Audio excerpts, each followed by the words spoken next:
Hello, guys, and welcome back to Odds on Champions League. Match day 4, only 1 week after enjoying match day 3. We are back with Dani and Alvaro. Hello, guys. Ciao.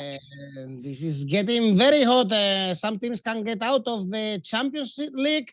So let's analyze everything. Remember also with you, leave your comments and your tips for this new match day. And of course, press the like and subscribe. And talking about teams that can get out of the Champions League already in this match day or very close to get out. Let's start with a great game done in San Paolo or in the Diego Armando Maradona. Napoli Ajax. This is the early kickoff in Group A. Napoli cruising. They are playing greatly, scoring a lot of goals even at the weekend in Cremona against Cremonese 1-4. They were a bit unlucky to concede this goal, but they bounced back with Gio Simeone being very important also for Spalletti's men. Dani, 8 consecutive victories, shining against Ajax only 1 week ago, destroying Ajax actually at the Johan Cruyff Arena. Another victory for Napoli is not bad, 1.75. If we Asian handicap this game, we can get a lot of money actually. Because they're flying. 22 goals scored in Serie A, 13 goals scored in Champions League. They are the top scorers in both competitions. So it's 35 goals scored already in 12 games, more than 2 per game. So obviously you can see the numbers of this Napoli. And I think the win at Cremona was very important because it was a different sort of win.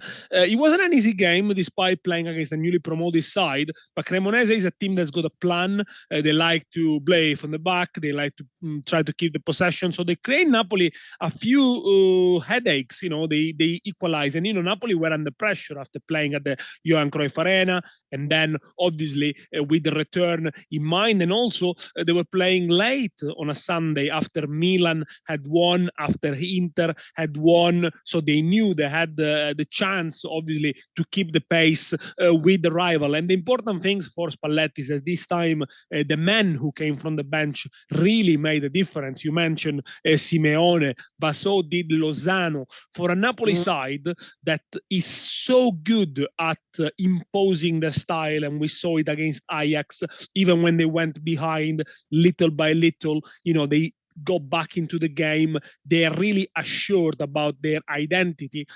And, it is a team that is going to create a lot of attacks, a lot of attacking phases, etc. They also score a lot of second halves goal, this Napoli. So that means the physical condition is really strong at the moment. This game is interesting, though, because probably since the beginning of the season, this is the first game that Napoli doesn't really need to win in other ways. I mean, if they get a draw, they still be top of the group. They still have Rangers at home and Liverpool away. They can still finish top of the group, which will be amazing. It will be interesting to see how they approach it in a way. I think they're not going to just sit back and defend, but maybe in the second half, there could be a little bit of fatigue. There could be something they might think about, the other game going on at Ibrox Park. Look, Ajax are going to attack, of course. Napoli are going to attack. It's very difficult to find odds here that are really appealing. I'm going to go for the goals market. Over 1.75 goals in the second half. That pays 2. So obviously 2 goals or more in the second half, as it happened at the Johan Cruyff Arena. You're going to win 2. Well, Napoli played at home against Liverpool, Alvaro, and we saw many goals also in the first half. From the beginning, Napoli was storming Liverpool. If we Asian handicap this game, Napoli Asian handicap minus 1.5, for instance, is 2.65. Wow. You see travel for Napoli or flying still against Ajax? I think Napoli are flying, and I think they are going to win this game. Ajax are having actually some trouble, and they shouldn't lose it, because otherwise they are in real trouble and they will probably struggle to qualify. I mean, Ajax won in the weekend. Yes, they won 4-2. They still conceded, and they had been winless 4 games before this win against what is the name of the team? Volendam. I wanted to pronounce it well. But the goals market sounds to me like a very sensible one. Ajax has scored in every game this season. They haven't been scoreless since mid-March. The last time they were scoreless in a game, it was against Benfica in the Champions League. Napoli are the highest scoring side in the Serie A and in the Champions League. And I think that the other day what we saw against Ajax was a very careful demolition of a football team. It's not only the way the scoreline, but also the way Napoli played. I mean, Napoli stormed onto the pitch and they created so many waves of attacking sequences, one after another, just making sure that they got the ball away from Ajax in the final third, and then so many chances for them. I think that was the most impressive thing, probably since since Klopp's Liverpool in 18-19, in terms of attacking incessantly, and I think that it was a very nice display by so many players, Kvaratskhelia being one of the best by far. In this game, I'm not going to go for the individual markets. You know that sometimes I go for that, but I think that the goals market is about right for me. So, for example, over 1.25 goals in the first half. This is my favorite one, 191. Dani goes for the second half. I go for the first one. And I also go for the Asian handicap minus 0.75 for Napoli, which pays 178. And I love this one because it's very simple. I mean, if they win by 2, you win. And if they win by 1, you already get half win. So a 3-1, for example, for Napoli against Ajax will give you some money. That's good enough. But a 3-2 will give you some money as well. It's a piece of art, this Napoli in the second season with Spalletti on the bench. Napoli can qualify if they win. And Liverpool need the victory in Ibrox Park. Rangers, they haven't been a Champions League side in this edition of the Champions League. They were unable to score. At Anfield, they could have conceded 4, 5, or 6. And now Liverpool... Alvaro, after another bad result in the Premier League, I think their only way to get a good season is arriving after the World Cup, at least with the ticket of the last 16 round of the Champions League bought, and then let's see what they do in the Champions League, because the Premier League is over. The title race could be over for them. Yes, I agree. Against Arsenal, they deserve to lose. They lost 3-2, and right now Arsenal has 24 points and Liverpool has 10. So they are 14 points off the top, and the next game is against Manchester City. So imagine that Manchester City beat Liverpool in the Premier League in the next game. They will be 16 points off Manchester City.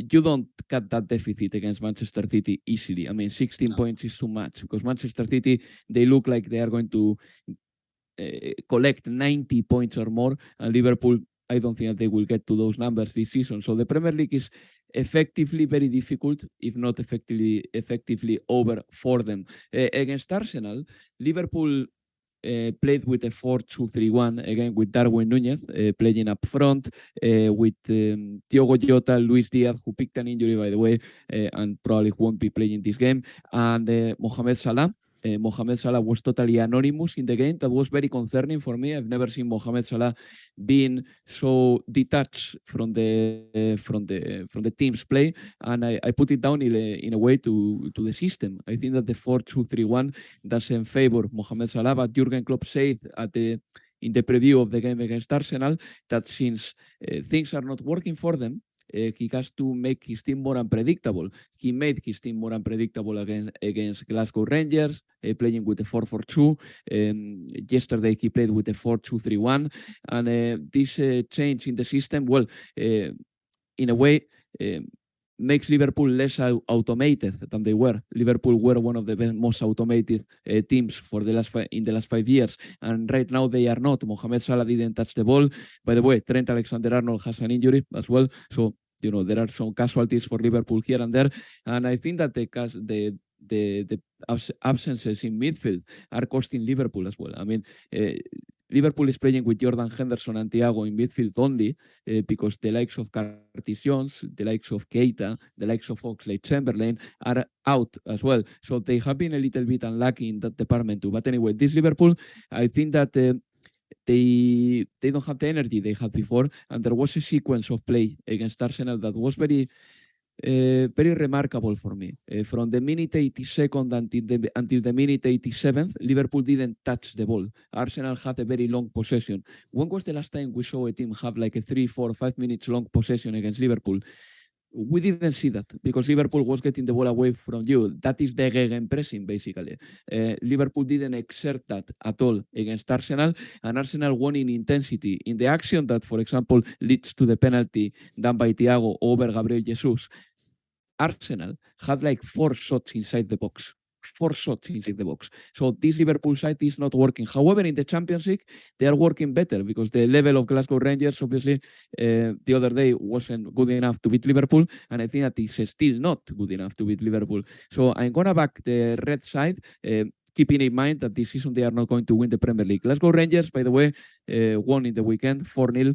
They are second in the Scottish Premiership with 2 points less than Celtic, and Cholak scored 2 goals for Rangers in the weekend as well, which is obviously a very good omen, and this striker is scoring many this season. But still, I'm going to back Liverpool. I think that they can win this game, and all the bad luck and all the bad luck they are having in leagues, they don't need to translate it into tournaments. In fact, Liverpool, even when they do bad in the league, they are kind of all right in the tournaments as well. So I think that this is a season for Liverpool to focus in the tournaments: FA Cup, League Cup, Champions League. So I will go here for Liverpool with an Asian handicap of minus 1.25. That pays 176, meaning that if they win by 2, you win, and if they win by 1, you get half lose. Well, I think for how bad Liverpool is, and Alvaro is playing very well, they conceded 12 goals in the last 8 of Premier League. The gap between them and Rangers, it's very big. It's almost they can't feel it right now. Rangers, Rangers feels a bit like a championship team that gets promoted to the Premier League. The gap between the Europa League and the Champions League, it's big. We saw Eintracht struggling a little bit as well in the Champions League, but the gap between Scottish football and English football, we know it's really big. Rangers have never scored in the last 5 games against an English team, and they only won one of the last 19 Champions League games, and they are the only teams that haven't scored in the first 3 games of the Champions League.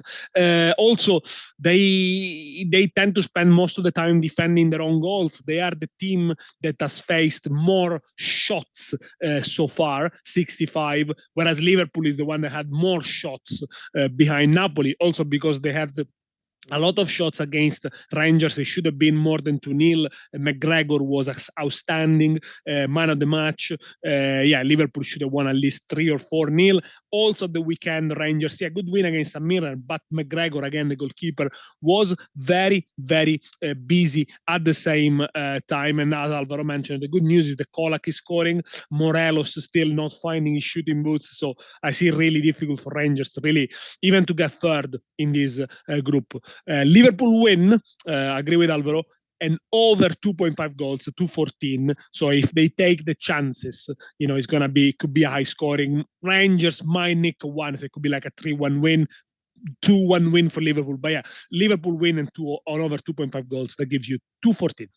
I think Liverpool will be angry, and it's a good stadium to get a good result ahead of the Man City game in the Premier League. Next group, very interesting one. Atletico Madrid, Brugge is the first game, also early kickoff at the Metropolitano, with Atletico with 3 points. Brugge, all victories, 9 points, no goals conceded. Dani, and the odds for Brugge to win here is 8.0. I wouldn't be surprised anymore if also seeing this Atletico level. At the weekend they beat Girona, but Oblak was the best player on the pitch. Still doubts around João Felix, with Simeone almost openly criticizing him after the good game performed by Correa, and how Correa can take the best out of the minutes he's playing, opposite to João Felix, that he's on the bench and with a sad face. Well, with Brugge, you cannot be surprised anymore, and you can be with a team that scored 7 goals, conceded none, 3 wins out of 3, and they could become the first Belgian team in the history of the Champions League to qualify for the next round. At the weekend, Brugge lost surprisingly, though. They lost 2-0 against Westerlo, but it's because they made a few changes as well. There was no Soa, no Jutkla, no Skovolsen, all rested. But, the team of Brugge, I think they also are quite deep as a squad. If you look at the at the players that were on the bench against Atletico when they started the weekend, Yeremchuk, who's the striker of Ukraine, and Noah Lang, who's talked like one of the best Dutch prospects. These are good players. These are good squad players, and for them for being in the bench, it tells something about Club Brugge. But I think Club Brugge deserve all the points they have.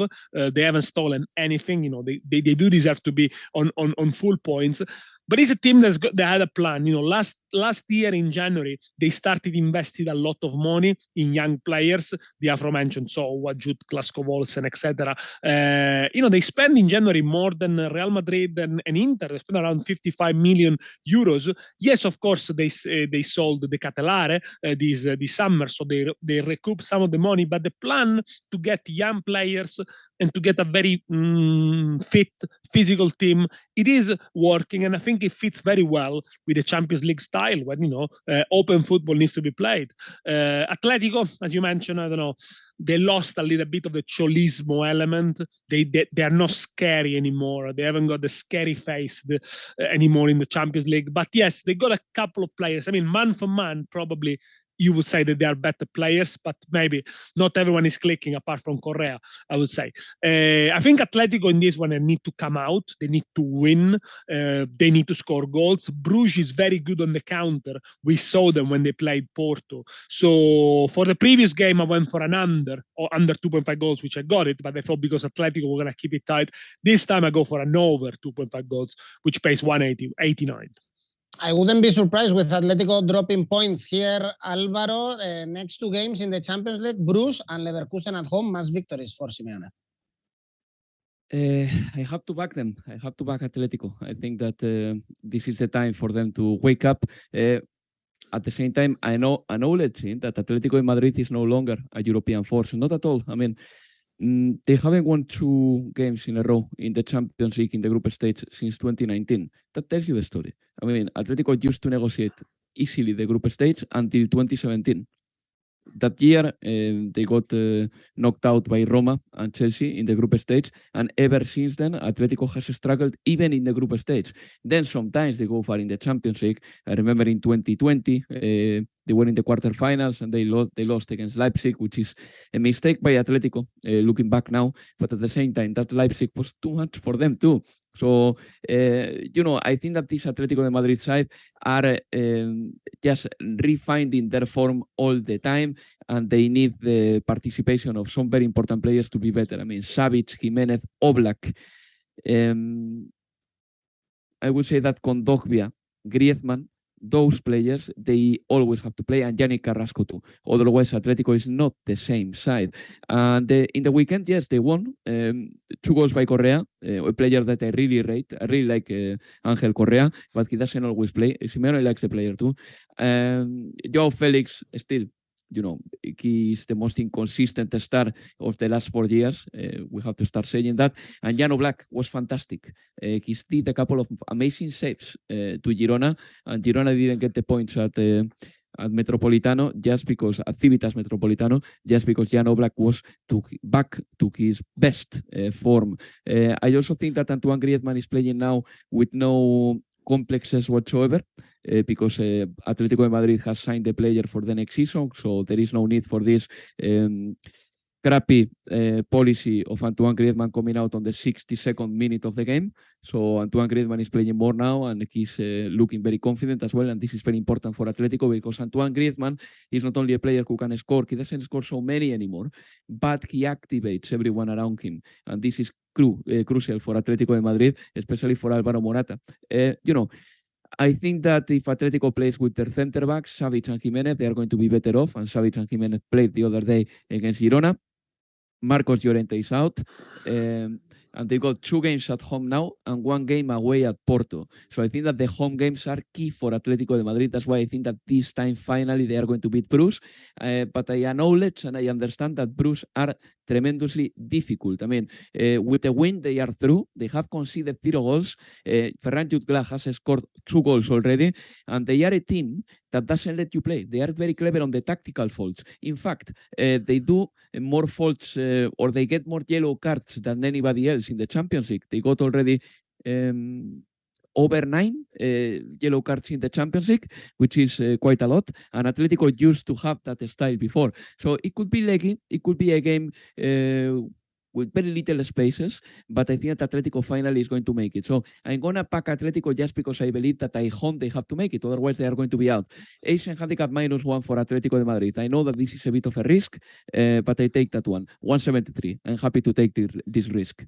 And in this group, we have also Leverkusen and Porto with 3 points playing in Germany. Leverkusen with a new manager, Xabi Alonso. Debut perfect, 4-0 against Schalke. Of course, Johanne, I think we all think that he deserved to be sacked after the poor start of Leverkusen. Porto won in the Portuguese league. Alvaro, this is a very tough one, in my opinion, to predict. And actually, the bookies expect a draw in this game. Well, it is almost a pass for me, to be honest with you. Porto in the Champions League, they are suffering this year to a higher extent than Atletico de Madrid. They won in the weekend, yes, they beat Portimonense, and in the Portuguese league, they are fine. I mean, they are 3 points away from Benfica, and let's don't forget that Benfica had a very bright start. But then the Champions League is a different story completely. They come from beating Bayern Leverkusen, so any positive result against them will mean that they've got the head-to-head against them. They got a positive one, which is fine. And then Bayern Leverkusen, in the weekend, they were very impressive. I mean, Xabi Alonso, I was reading an interview of him today in AS, and he was saying that his team won't have only one style, that he wants to mix styles. He's speaking to the players in all the languages he speaks. So, for example, in Spanish, in English, in German. He's still adapting, but his Bayern Leverkusen won 4-0 in the weekend to Schalke. And even Paulinho, a player who was a fringe player before with Gerardo Seoane, well, he scored the goal. So Xabi Alonso, I think that he's trying to keep everyone happy and everyone involved. So this game is a little bit tricky to bet. I really think so. Let's don't forget that Bayer Leverkusen was a bit closer to Porto than it may look, because he missed the penalty. Patrick Schick missed the penalty in Portugal. But maybe this is a game to go under, because Porto are going to be defensive. I got that feeling. So maybe under 3 goals, 170. But I am happy if you pass, because I could pass here as well. This is the most difficult game to predict. Number 1, because there is a new manager. And number 2, because this group has proven to be one of the most unpredictable ones in the Champions League. In fact, Brugge has 9 points, and the rest of the sides, they've got only 3. I think this one, of all the games that we saw last week, was probably the closest. It could have gone either way, really, because it was 0-0 at the first half. Then the 2 substitutes from Porto scored the goals. Actually, the goal from Zaidu was great. But in the first half, Leverkusen missed a penalty. There were a couple of VAR incidents. So really, it could have swung either way. The best man on the pitch, despite the 2-0 win of Porto, was Diogo Costa, the goalkeeper of Porto. With Porto, is a bit difficult this season to judge. I think they got goals, they got men who can provide assists like Taremi, but it's not flowing in a way. And yeah, with Bayer Leverkusen, Alvaro is playing very well. Is a question mark because of the new manager.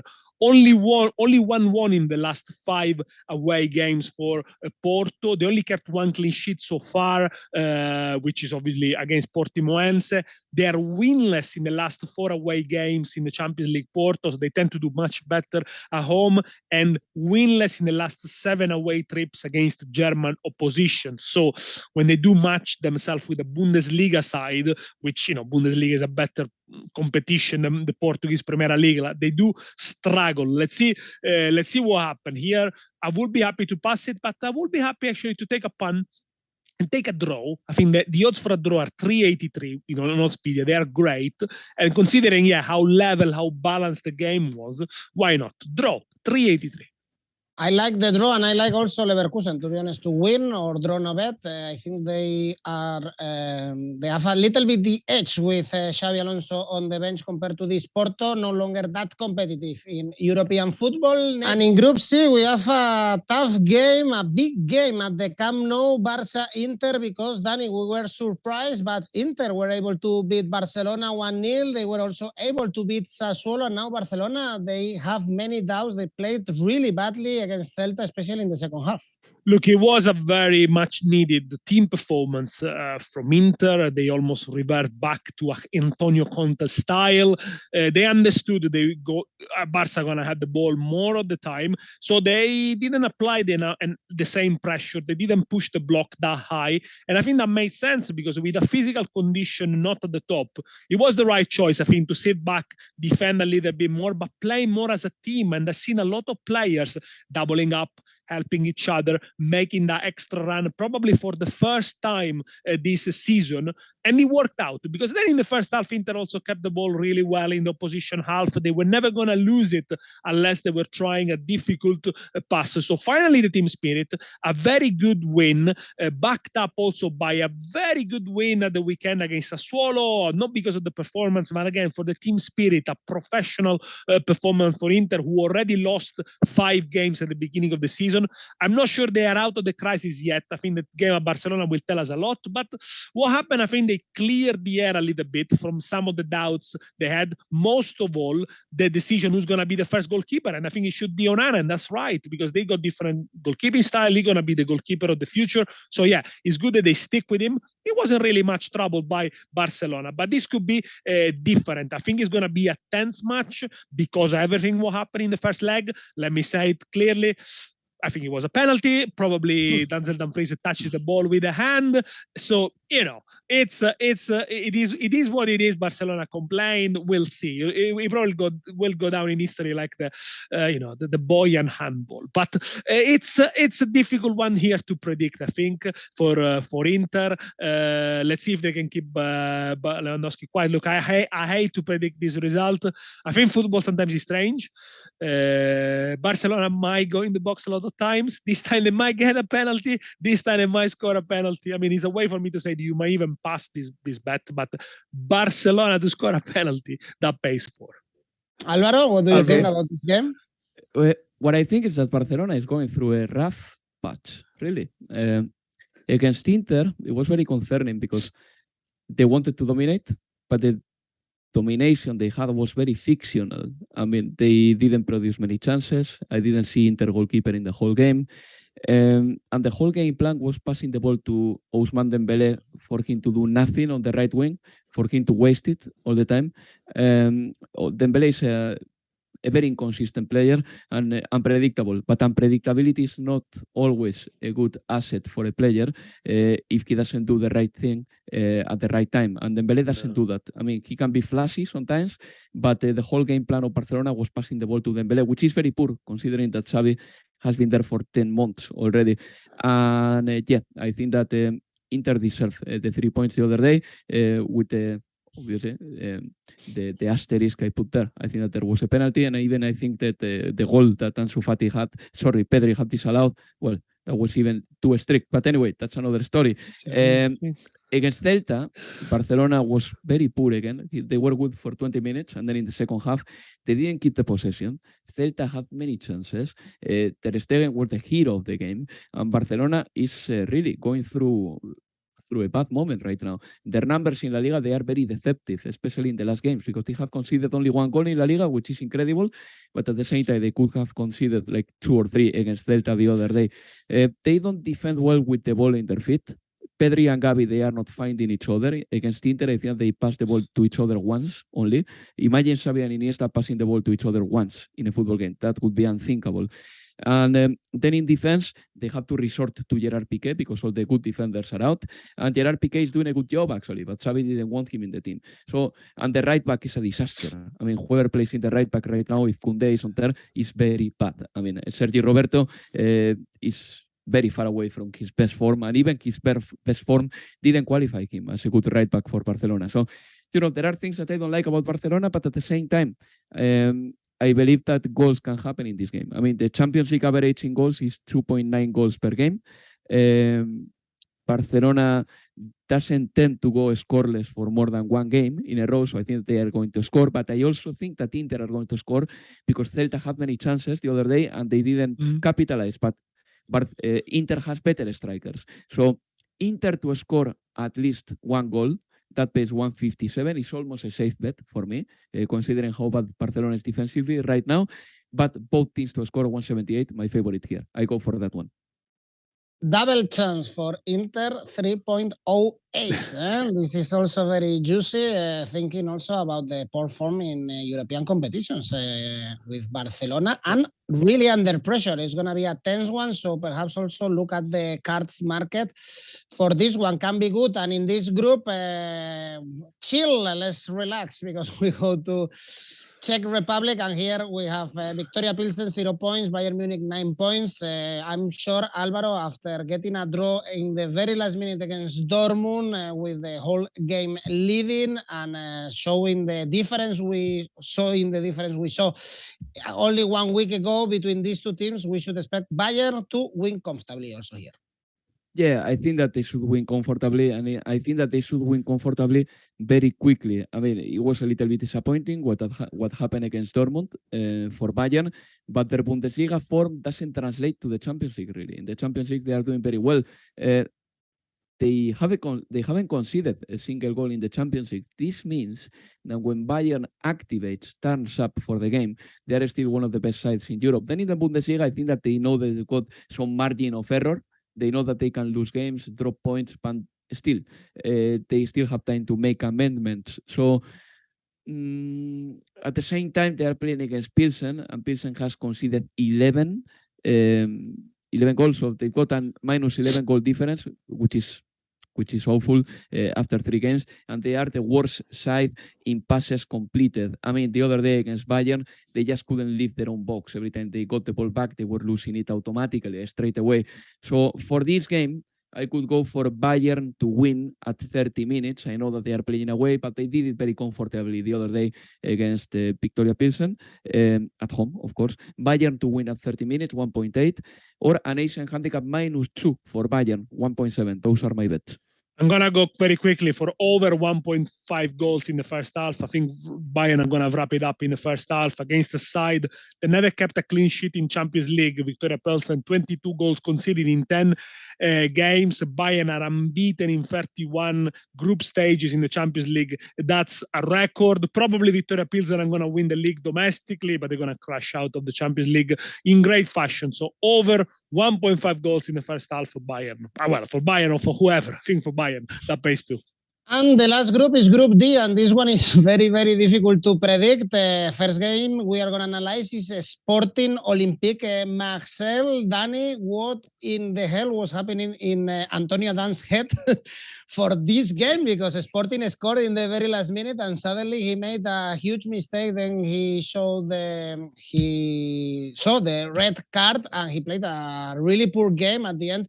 Olympique Marseille came back, but I have many doubts about this Olympique Marseille. And they also lost at the weekend for the very first time at home and against a newly promoted team like Ajax. Yeah, maybe a little bit of fatigue, maybe a little bit of hangover from a very good Champions League night. Yeah, and they lost against Ajax after going ahead 1-0. They had a very good reaction against Sporting. They went behind 1-0. They scored 3 in the first half. But as you mentioned, I think it was the story of 2 keepers because Adan made mistakes that killed the game, killed his team. And also there was the sending off in the sides of Sporting, whereas Paul Lopez early on the game really made some good saves and kept Olympique Marseille on the game. Outstanding performance from Marit from Olympique Marseille, a player that has improved a lot this season under Tavares, really worked hard in the press, always willing to make the runs in behind the defense, linked up really well with Nuno Tavares, another one of the outstanding players. And, you know, it's an Olympique Marseille that has got scorers up front, obviously, Suarez, Payet, Sanchez. I think they are clicking. They needed a win. They were only with 1 win in 17 Champions League games, so they really needed one. Sporting, though, nothing to be discarded. We saw them at home, how well they play and how dangerous they can be. It could be a games with a lot of goals, over 2.75, 208. I could go even more here for Sporting than for Olympique Marseille, Alvaro, actually. Yeah, I'm going to go for the goals market as well. I don't know if I am ready to back Olympique Marseille. I think that the French sides in Europe, they haven't been particularly trustworthy. And how many French sides do we have in the Champions League? 2? Mm-hmm. 2, because Monaco didn't qualify. Yeah, that sets a little bit the level. So, I'm not ready to back a French side away, apart from PSG in the Champions League, really, not yet. I mean, Sporting Club Portugal, they've got one important absence for this game. If he doesn't recover miraculously, Pedro Porro is going to be out, and he's one of the most important players of the side. In fact, against the Spurs on the right wing, he was fantastic. And Sporting Club Portugal knows now that they've got a player at home, a game at home. I mean, if they win this one, they're going to have 9 points as well. Let's don't forget. So they have been in the Champions League a better side than Olympique Marseille, but Antonio Adan was disastrous the other day. I mean, a terrible performance from a goalkeeper.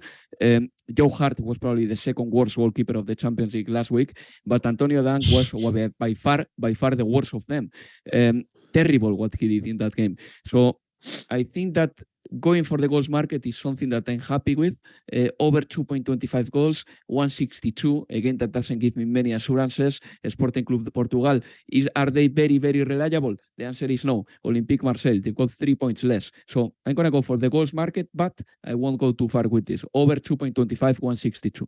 One of the poorest individual performances of this Champions League, for sure. Antonio Dan, and the last game in this group is Tottenham Frankfurt. Again, very open this group. In the game we saw in Germany, actually it could have gone any way. Alvaro, very balanced was that game, and now Tottenham are really favorites, I guess, because they are playing at home and they have Harry Kane, who scored again at the weekend.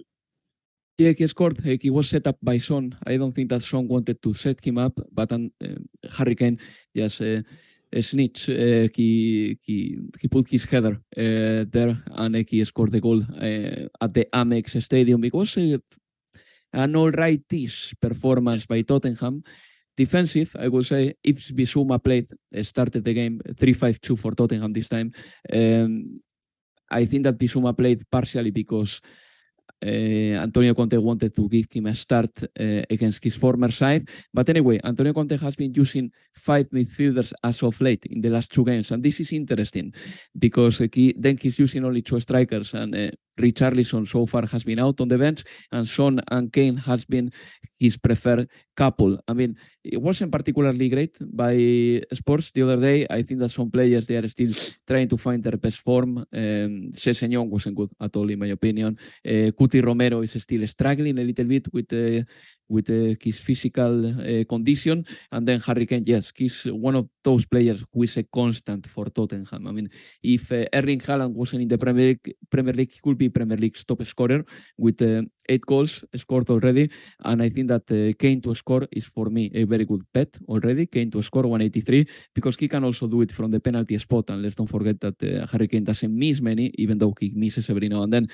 But I think that Tottenham are favorite for this game. They are playing against a Frankfurt side that they are doing well in the Champions League. We have to say that. I mean, at the end of the day, they've got 4 points, which is about right. The goal difference is making the difference for them against Tottenham, because Tottenham has 4 points as well, but they've got a 0 goal difference. Eintracht has a -2, and I think that here Tottenham are going to win, and Tottenham are going to put pressure on the leader, Sporting Club Portugal. So Tottenham to win, I go for that one, but especially I go for Asian handicap -1 for Tottenham 1.9. I love it, and of course Harry Kane to score. I like it as well. That's one I got as well. 1.92 when I check, but now obviously the odds are dropping 1.9. I don't think when people say Spurs are boring, it's a right reflection of what they're doing. I think, obviously everyone expects a little bit more goals from them. They're not clinical enough. They don't take the chances, but also against Eintracht, had they taken the chances, it could have finished 2-0. And, we would have said, wow, Spurs are back on their scoring side. A good reaction, I think, from Spurs after a very bad defeat to Arsenal. But, to win 2 games, to keep 2 clean sheets, it was difficult for them, and very good, good reaction. Look, this is a difficult one to predict, because Eintracht Frankfurt, a week ago, they beat Union Berlin, who are the leaders of the Bundesliga. Have only lost 1 away game so far, but they lost at Bochum, which they were winless this season. They were shocking. They were beaten 4-0 by Leipzig. Now they beat 3-0 Eintracht, and they were bottom of the league. So it's very difficult to see where Eintracht Frankfurt are. I think this is a talented side. They were getting better and better. They got good players, especially in attack. Götze is providing something different, and it seems to be back to his good form. And Kamada as well, I think, is a very good midfielder. Last year in the Europa League, they did really well away. They beat Olympiacos, they beat Betis, they beat Barcelona, they beat West Ham, all away games. They like to play on the counter. So it is a team that really could create problems to Spurs. They only lost one of the last 9 against English sides, Eintracht Frankfurt. That tells you they're punching above the weight, if you like. Spurs at home in the Champions League, pretty reliable, won 9 out of the last 11. I think Spurs are going to win it if they take the chances, which they will create. So Asian handicap -1, 192 for me as well. Okay, I think they are going to have problems, in my opinion, with Frankfurt in this game. But let's see. Dani, which one is your favorite bet then for this Wednesday game? Well, you might have understood it. Tottenham to win, 157. And Alvaro, yours? I'm sticking to Napoli. Napoli to score over 1.5 goals. 1.5. Okay. I even like this one a little bit more. And your ACCA, Alvaro? Yeah, Napoli to score over 1.5 goals. Napoli to win. Atletico to win. Asian handicap -1.5 for Bayern. Altogether, 5-11. Not a lot, but at the same time, we are in this phase of the Champions League in which every meter counts, really. Dani, your ACCA? Napoli Ajax, both to score. Liverpool to win in Glasgow. Bayern to score in both halves. Sporting Olympique Marseille over 2 goals. Total odds 5. All right, guys, thank you very much for analyzing with us the Champions League on Wednesday. Remember to leave your tips as well for this match day. And don't forget to press the like and subscribe. See you. Bye-bye. Bye-bye. Bye.